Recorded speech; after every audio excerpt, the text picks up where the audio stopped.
大家好，我是花花。我身后呢有很多废弃的房子，今天呢就带大家来了解一下这个神秘的地方。眼前的这个小镇荒凉破败，人烟稀少，整个镇子仅寥寥100人。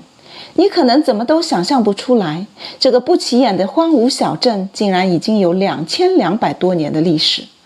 几度兴衰，曾经的它被称为银窝场，附近乡镇的女子都争着抢着往这儿嫁。曾经的它，弹丸之地却遍布名寺古刹、庙宇神祠，9宫18庙妇孺皆知，豪宅大院雕梁画栋，极尽奢华，堪比大观园。曾经的它，商贾云集，市场繁荣，街市犹如清明上河图。鼎盛时期呢，曾经有居民近3万人。这里就是长江支流汤溪河畔的云安古镇，让我们走进它，揭开古镇由繁荣走向没落的谜团。古镇上有很多这样的石阶路，由于走的人比较少石阶上长了很多绿色植物，路旁也还有居民们种的农作物。这个是玉米吗？左手边这幢楼是罕见保存的比较完整的大楼，楼旁边的植物是长得郁郁葱葱，绿色藤蔓泛滥，缠满了大大小小的树木，看上去像极了原始森林。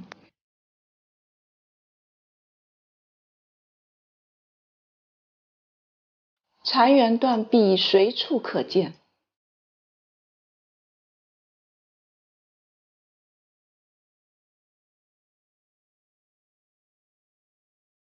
穿行在此，望着眼前的破败，回望古镇的过往，心里的感慨便油然而生。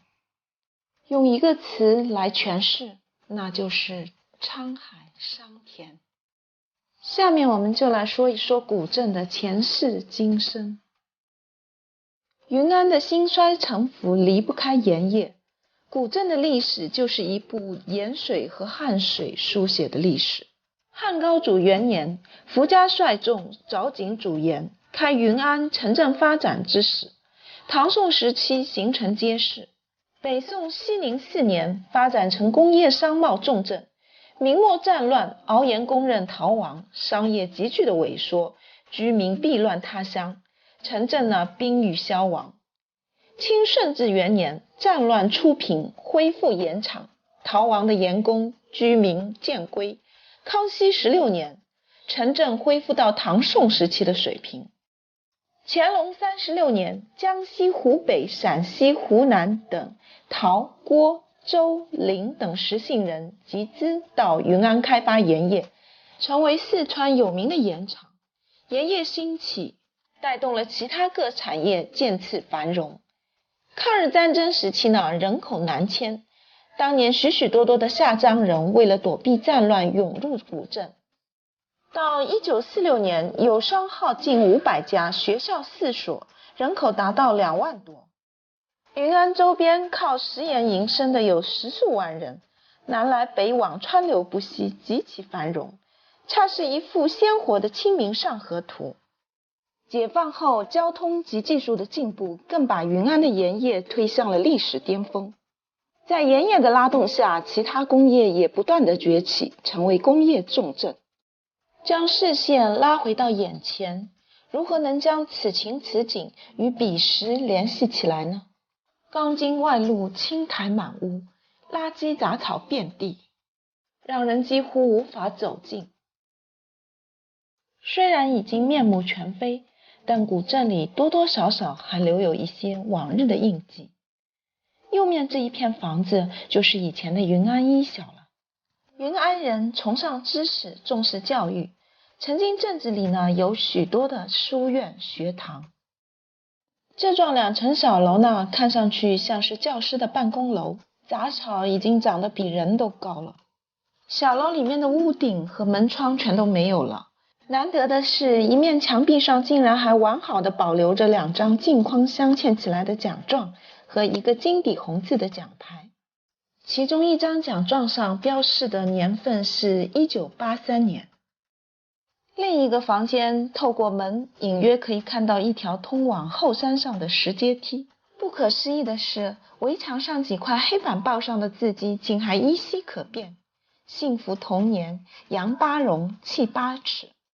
这几幢教学楼保存的相对比较完好，左侧楼的外墙竟还贴了瓷砖，这在以前来说应该算是挺高档的了。木门木窗依旧在，墙外的这幅画色彩依旧亮丽如新。画面的中间是雷锋，周围有很多朝气蓬勃的少先队员。后面这幢楼呢是2层的，藤蔓植物已经把一扇窗户整个给封住了。教学楼前面有一块空地，水泥浇筑的地面上呢画着规整的几何图形。我猜这一块呢原来应该就是个篮球场吧。院墙被绿色植物覆盖得严严实实，没有人类的干预，植物们在这儿疯狂而又肆意地生长着。这样的地方呢，进来还是蛮阴森恐怖的。要是在晚上，估计谁也不敢单独进来。一小出来的路上，我们看到山坡上一些青砖小楼，这里原来是盐场职工宿舍。原先镇上的居民呢，有很多都是盐场的职工，有技校毕业进的盐场，也有直接顶替父母亲的。继续往汤溪河畔方向走呢，我们看到了一座破败的土豪大院，门楣上唐家大院4个字清晰可辨。早先镇子上有很多这样的豪宅大院，如陈家大院、林家大院等等，屋主人都是当地有名的富商。唐家大院正对着美丽的汤溪河，之所以称其为汤溪河，据说这河里的水冬天的时候竟然是温暖如热汤，不知道这是真还是假。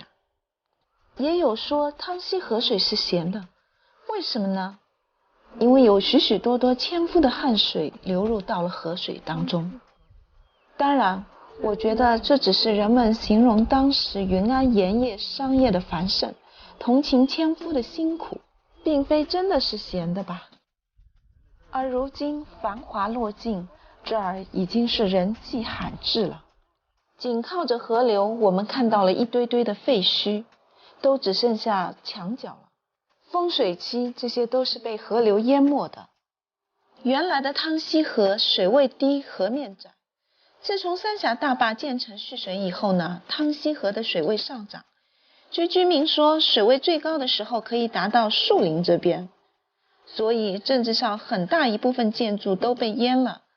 再加上90年代中期盐业不景气，云安盐场亏损严重，小镇渐渐没落，居民们都移民到了云阳新城。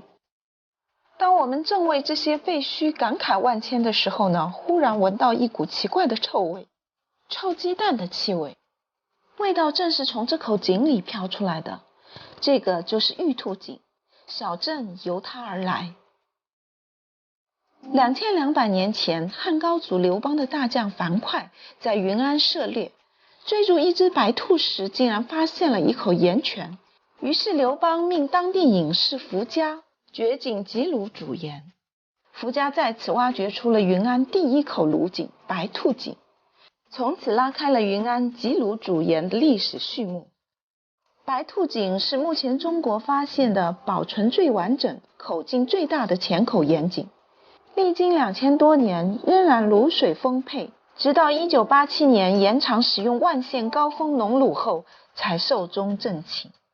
这是我生平第一次看到盐井，幽蓝幽蓝的卤水，飘着一些白色的细密的泡沫，也不知道这井究竟有多深，正是它造就了云安古镇的繁华。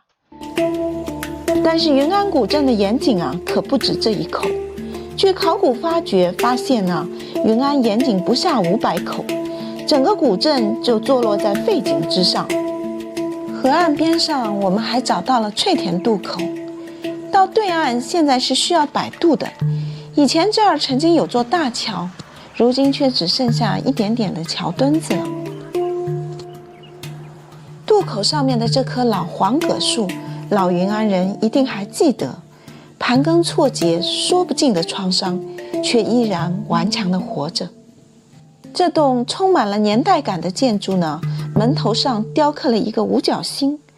这里是原来云安镇政府，现在也完全被荒废了，杂草丛生。古镇高处屹立着一座100多年历史的古塔——文峰塔。文峰塔由清咸丰年间盐场大使陈廷安筹资创建，共7层，塔身坐东南朝西北，呈6边形。这是一座风水塔，据相关记载分析呢，古塔一般用于镇山、镇水、点缀河山等，也是一种佛教建筑，用于祈福、保境安民、逢凶化吉等等。高高屹立的文峰塔似乎在向人们讲述着云安古镇的创伤和变迁。斗转星移，沧海桑田。如今古镇虽然没落了，但在老云安人心里对它依然充满了热爱。希望古镇的历史能被铭记，也希望古镇的遗存能更好地被保护。